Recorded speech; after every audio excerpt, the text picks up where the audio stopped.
Antes que nada, si les parece, vamos a orar. Cierren sus ojos. Padre, gracias te damos, Señor, por esta oportunidad de estar aquí, de escuchar, de aprender de ti, Señor. Te pido que tu Espíritu Santo abra las mentes y los corazones de cada persona en este lugar, Señor, y que yo sea fiel en llevar el mensaje que tú me has mandado. Te lo pedimos en el nombre de tu Hijo Jesucristo. Amén. Amén. Pues bueno, esta enseñanza se llama los atributos de Dios. Y pues si intentáramos describir a Dios, sería como muy complicado. Si intentáramos hacernos una imagen mental de Él, sería muy complicado. Cualquier imagen, cualquier cosa que tratáramos de imaginar, por mucho, se quedaría pequeña, se quedaría corta, porque la magnificencia de Dios, la hermosura de Dios es mucho más grande de lo que nosotros podemos imaginar. Pero hay características de Dios que la Biblia nos muestra y nos enseña que nos pueden ayudar, conociéndolas bien y recordándolas, nos pueden ayudar para que cuando estamos leyendo, cuando estamos estudiando algún pasaje, podamos filtrar esa lectura, esa enseñanza a través de las características y podamos profundizar en la palabra, profundizar para nosotros mismos, porque como hijos de Dios es bien importante que seamos capaces de preparar alimento espiritual para nosotros mismos. Aquí en tu iglesia siempre vas a tener alimento espiritual que alguien más prepara para ti, pero es importante que tú en tu casa sepas preparar ese alimento espiritual diario, porque de otra manera sería como si sales a comer cada sábado, cada domingo a la calle y durante la semana ya no comieras nada. ¿Qué pasaría contigo? ¿Qué pasaría si tienes un niño y solamente le das de comer los domingos o los sábados? ¿Tendría problemas de desnutrición o tendría problemas de anemia o algo así? Y eso es lo que pasa con los cristianos que solamente vienen a recibir la palabra los domingos. Entonces yo quiero mostrarte, te voy a contar, bueno, seguramente ya las conoces, pero las junté. Te voy a hablar de 5 características de Dios a través de las cuales vas a poder permear los pasajes que quieras estudiar y te va a llevar a profundizar en ellos. ¿Te parece bien? ¿Están listos? Bueno, punto número 1, Dios es omnipresente. Omnipresente, que quiere decir que está en todo lugar y en todo tiempo. Hace muchos años, los que son como de mi edad y para arriba, recordarán una película que se llamaba Volver al Futuro. ¿Sí la recuerdan o no? Sí, bueno. Pues se trataba de un científico medio loco, pero además rico, que en un DeLorean inventa una máquina del tiempo y empieza a bajar al pasado, al futuro con el personaje principal, que era Marty McFly. Y hubo 3 películas de esa saga. Y finalmente, bueno, en la segunda película, después de haber estado en el futuro, regresan a lo que era su presente, que era 1985, y Marty llega a su casa. Ay, perdón, pero siento que me asfixio.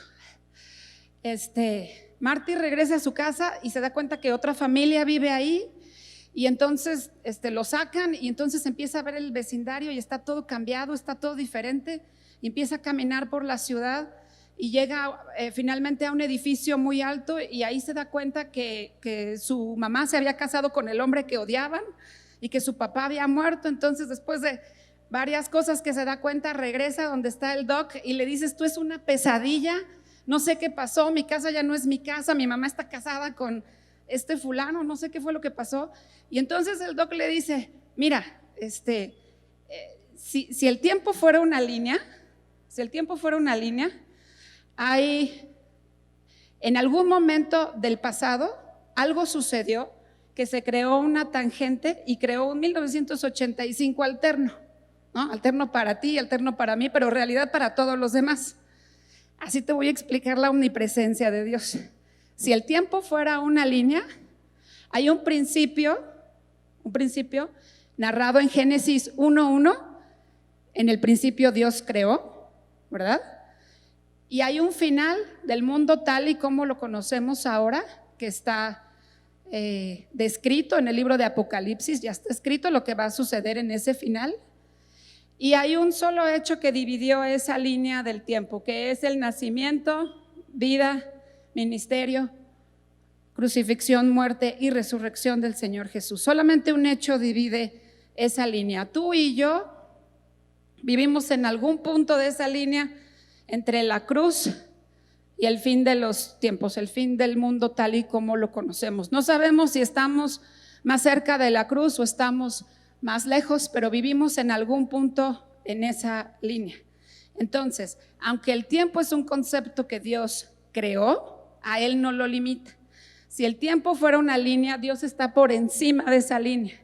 A Dios no lo limita el tiempo. Por ejemplo, yo puedo ver a Jonathan hoy, aquí y ahora, porque él también está hoy, aquí y ahora, pero yo no puedo ver el momento en el que él nació o cuando entró a la escuela o cuando se casó, porque a mí me limita el tiempo. Pero cuando Dios ve a Jonathan, Dios ve desde el día que fue concebido hasta el día que lo va a tomar a su presencia, precisamente porque a Dios no lo limita el tiempo. Entonces Dios, en su omnipresencia, Dios está aquí hoy y está mañana. Donde quiera que estés tú y donde quiera que esté yo, Dios está ahí también.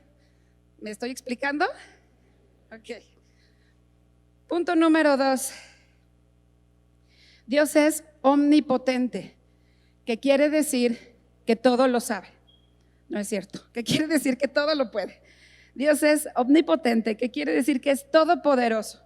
Hay cosas que Él no hace porque no van conforme a su voluntad, pero no porque no tenga el poder de hacerlas. Él es omnipotente. Número 3, Dios es omnisciente. Ahí sí, que quiere decir que todo lo sabe. Dios conoce, dice la Biblia, aún el corazón de los hombres. Cada pensamiento, cada sentimiento, cada cosa que nace primero en tu corazón y antes de que la lleves a la práctica, Dios ya la conoce. Dios te conoce perfectamente, no hay nada que le puedas ocultar, no hay ninguna mentira que le puedas decir. Dios conoce desde el corazón de los hombres. Número 4, Dios es perfecto, no hay error, no hay error en Dios. Y número 5, Dios es santo. De hecho, dice la Biblia que Dios es santo, santo, santo. La santidad de Dios no es algo que te pueda expresar o que te pueda enseñar con palabras. La santidad de Dios la reconoces el día que tienes un encuentro con Él y enfrentado, confrontado con su santidad, puedes reconocer tu pecado y tu condición. Esa es la santidad de Dios. No se puede explicar, se puede percibir y se puede experimentar. Y por supuesto hay muchas otras características, pero bueno, tomé estas 5 y te voy a llevar a un pasaje para que podamos aplicarlas y puedas ver cómo puedes tú mismo profundizar en eso. Vamos a Génesis 22, del 1 al 3.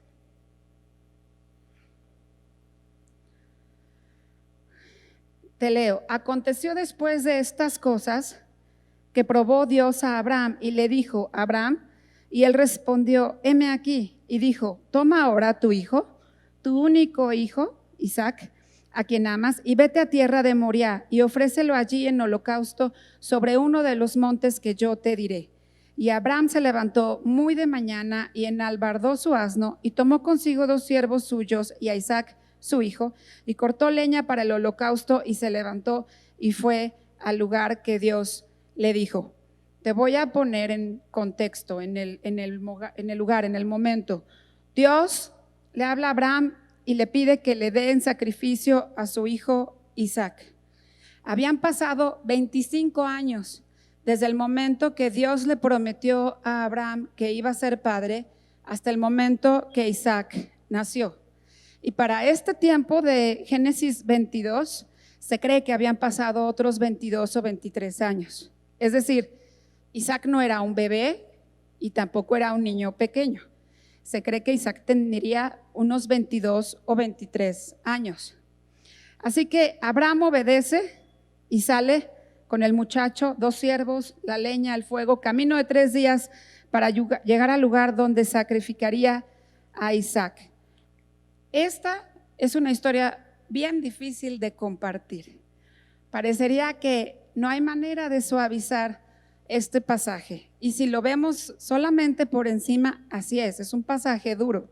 Este no es un pasaje que usamos para evangelizar, porque es un pasaje difícil de entender. Y cualquiera de los que somos padres, cualquiera puede imaginar la angustia y la agonía en la mente de Abraham en el tiempo que caminó con Isaac para llegar al lugar que Dios le había mostrado. Fueron 3 largos días. Luego les dijo a sus siervos: esperen aquí, subiremos, adoraremos y volveremos. Este pasaje es en muchas formas una figura del sacrificio del Señor en la cruz, porque el lugar es el mismo, el monte Moriah, pero además era un sacrificio en el que estaban de acuerdo padre e hijo, porque por la edad que tenía Isaac. Si Isaac no hubiera estado de acuerdo, era más probable que Isaac sacrificara a Abraham y no Abraham a Isaac, pero era un sacrificio en el que estaban de acuerdo padre e hijo, la misma manera que el Señor y el Padre estaban de acuerdo en ese sacrificio en la cruz. Y nosotros como cristianos sabemos que las diferentes versiones de la Biblia te amplían, ¿verdad? Si tú estás estudiando un pasaje, si tú estás estudiando un libro de la Biblia y lo lees en diferentes versiones, se te va a ampliar el horizonte, como que vas a ver cosas que a lo mejor en otra versión no habías entendido, y puedes ampliar y entender un poquito más, entender un poquito mejor. Y si tú lees este pasaje en la Reina Valera, en la revisión de 1909, dice: tentó Dios a Abraham. Pero para la revisión de 1960 cambiaron la palabra tentó por probó. Sin embargo, si te vas a los originales, el hebreo, la palabra original en hebreo que tradujeron primero como tentó y después como probó es nasau. La palabra hebrea nasau, que significa ensayo, probar en el sentido de prueba, pero también probar en el sentido de probar algo. Esta palabra nasau aparece 36 veces en la Biblia. Una de ellas está en Jueces 6:39. ¿Te acuerdas de Gedeón? El varón esforzado y valiente que estaba escondido trillando para que no le robaran la cosecha. Bueno, resulta que hubo un tiempo en el que el pueblo de Dios se alejó de Dios y empezó a adorar otros dioses. Entonces Dios quita su mano y los enemigos de Israel, en aquel tiempo los madianitas, asolaban a Israel. En el tiempo de la cosecha, dice la Biblia que llegaban a Israel literalmente como langostas y arrasaban con la cosecha, dejaban al pueblo muriendo de hambre. Y en ese lugar estaba Gedeón, escondido, trillando para que no le robaran la cosecha. Y entonces Dios lo llama y lo llama a liberar al pueblo de Israel. Y entonces Gedeón le dice: bueno, sí, estoy parafraseando, te estoy contando la historia resumida. Gedeón dice: sí, pero si vas a ir conmigo, vamos a hacer como que una prueba, ¿no? Yo voy a poner un vellón en la tierra y si mañana el vellón está lleno de rocío, lleno de rocío y la tierra está seca, entonces yo voy a saber que tú vas conmigo. Y al día siguiente así sucede. Y entonces viene Jueces 6:39, mas Gedeón dijo a Dios: no se encienda tu ira contra mí, si aún hablaré esta vez, solamente probaré ahora otra vez con el vellón. Te ruego solamente el vellón quede seco y el rocío sobre la tierra. Y así sucedió al día siguiente, pero lo que te quiero mostrar es que esta palabra, aquí donde dice, mas Gedeón dijo a Dios: no se encienda tu ira contra mí, si aún hablaré esta vez, solamente probaré. Esta es la palabra que está en Génesis 22 también. Probaré ahora otra vez con el vellón. La palabra nasau, en el original es nasau. Si me ayudan con el teclado, porfis. Porque regresando al pasaje de Génesis 22, si lo vemos de manera superficial, podemos pensar que Dios quiso probar si Abraham amaba tanto a Dios como para sacrificar a Isaac. Pero si volvemos a las características de Dios y entendemos que Dios es omnipresente, que quiere decir que está en todo lugar y en todo tiempo, ¿no habrá visto Dios el lugar y el momento exacto donde Abraham sí era capaz de sacrificar a Isaac? Y si Dios es omnisciente, que quiere decir que todo lo sabe, ¿no había visto Dios en el corazón de Abraham que sí era capaz de sacrificar a su hijo por amor a él?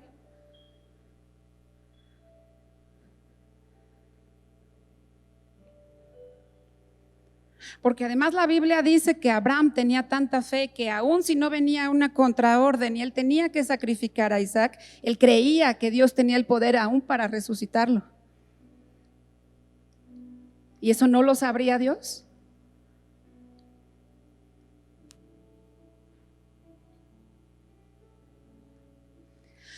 Algunas veces en la Biblia podemos ver que Dios hace preguntas a la gente,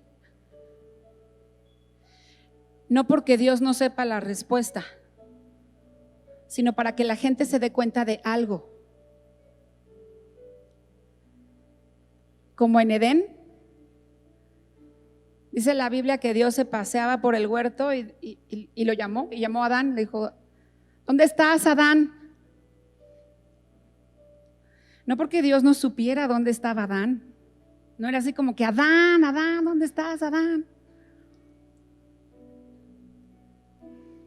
Era porque Adán no sabía lo que estaba haciendo. Adán había estado y había tenido comunión con Dios, Adán conocía a Dios, pero después del pecado su entendimiento se nubló. La verdadera visión de Dios se nubló. Tanto que Adán se quiso esconder de él. Por eso Dios le decía: ¿dónde estás, Adán? Pues me escondí. Escuché que paseabas, tuve miedo y me escondí.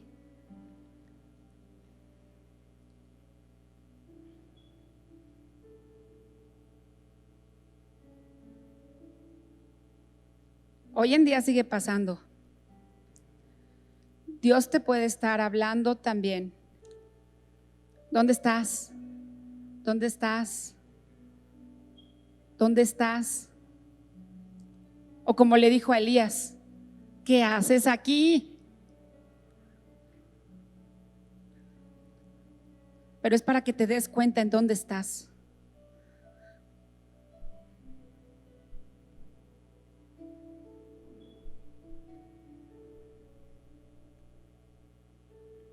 Los que andábamos en el mundial antes, en la juventud, digo, yo sé que algunos de ustedes pues son cristianos desde chiquititos, algunos andábamos en el mundial de chavos, ¿verdad? Y bueno, algunas veces nos metemos por malas decisiones en situaciones complicadas, difíciles, que no deberíamos estar, no debimos de haber pasado, pero por malas decisiones nos metemos en el lodo, y a veces el lodo nos va subiendo hasta que prácticamente ya no nos queda nada afuera más que la nariz, y no queda otro lugar a donde voltear más que arriba y a pedir ayuda al Señor. Y Dios es fiel. Dios es fiel. Porque dice la Biblia que a todo el que le busque lo va a encontrar.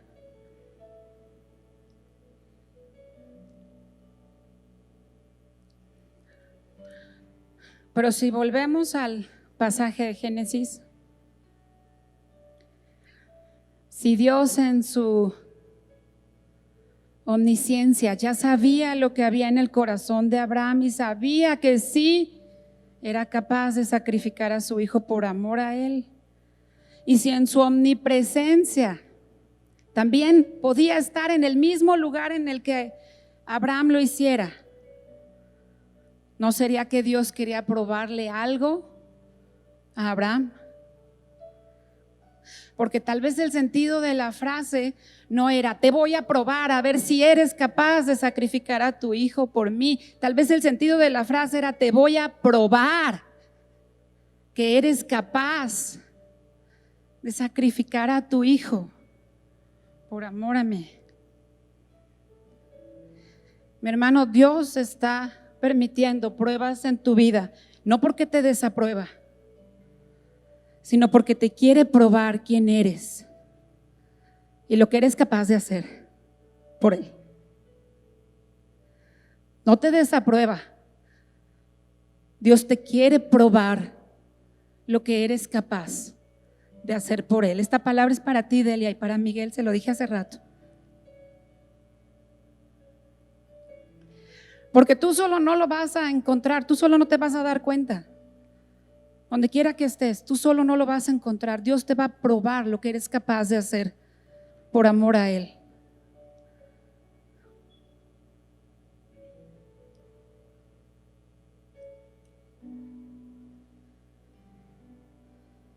Dios te conoce mejor de lo que te conoces tú mismo.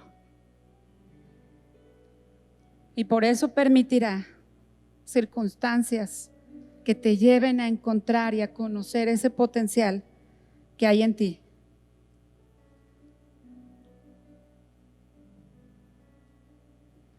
Como a Gedeón, ¿no?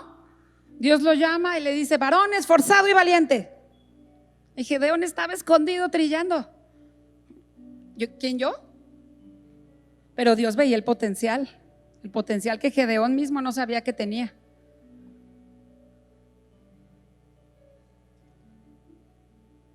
Pero hay que notar, tanto Abraham como Gedeón obedecieron. Porque el versículo 3 dice: y Abraham se levantó muy de mañana y enalbardó su asno y tomó consigo. O sea, se dispuso a obedecer. Se dispuso a obedecer.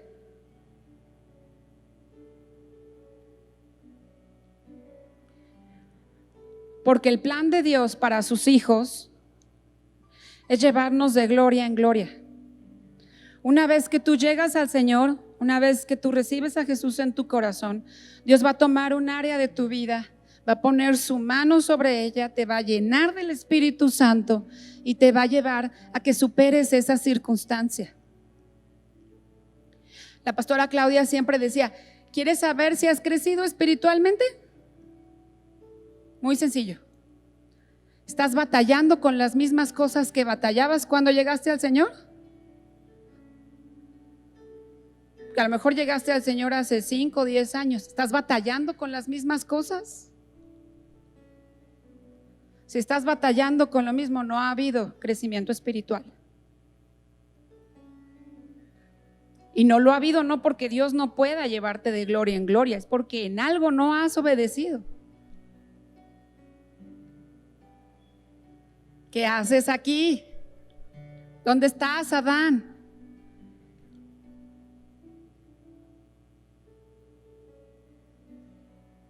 De gloria en gloria. Dios dijo que nos iba a llevar de gloria en gloria, área por área, paso por paso.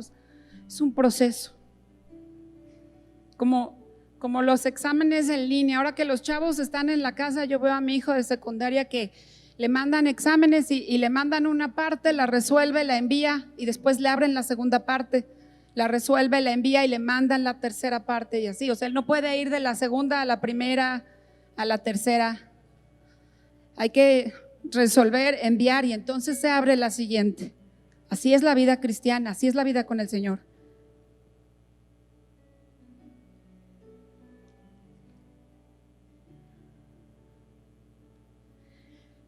La vida cristiana no debería ser en ningún momento una zona de confort que no nos rete, que no nos canse, que no nos requiera esfuerzo, dedicación, trabajo, tiempo y recursos.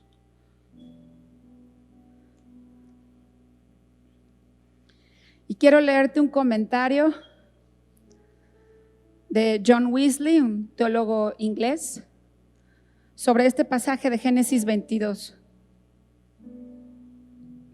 Dice: aquí está la prueba de la fe de Abraham. Si continuó tan fuerte, tan vigorosa, tan victoriosa, después de un largo asentamiento en comunión con Dios, como lo fue al principio, cuando por ella dejó su país.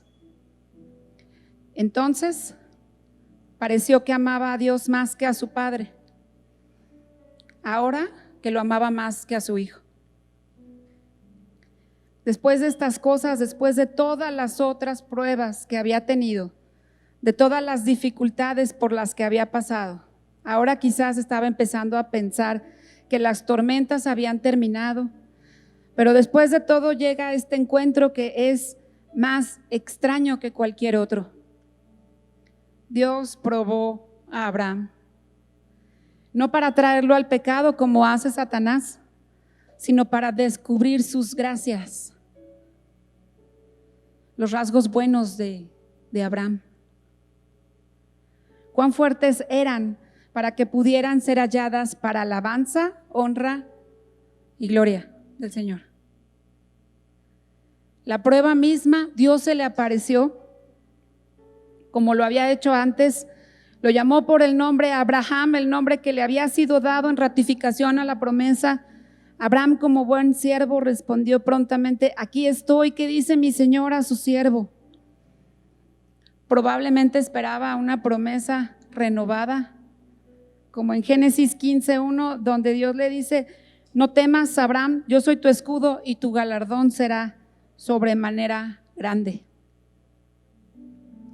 O en Génesis 17:1, donde Dios le dice: yo soy el Dios todopoderoso, anda delante de mí y sé perfecto, y pondré mi pacto entre tú y yo y te multiplicaré en gran manera. Pero para su gran asombro, lo que Dios tiene que decirle es, en resumen: Abraham, ve y entrega a tu hijo en sacrificio. Y este mandato se da de tal forma imperativa que no hay. Es una prueba grande.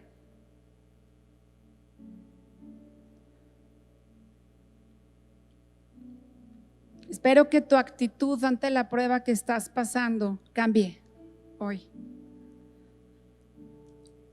Que abras tu mente y tu corazón y percibas algo distinto de esa prueba que Dios ha permitido que llegue a tu vida. Conocerás la verdad y la verdad te hará libre, dijo el Señor. Y cuán liberador puede ser en el mismo momento de la prueba entender la razón. Iglesia, Dios quiere probarte lo que eres capaz de hacer por amor a Él.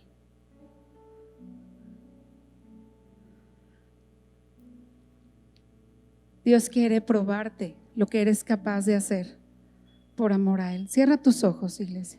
Cierren sus ojos.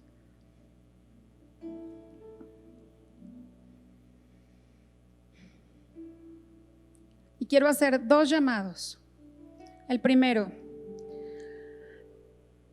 si estás entendiendo estos principios, si estás entendiendo la razón de la circunstancia que estás viviendo y estás dispuesto, como Abraham se dispuso a obedecer,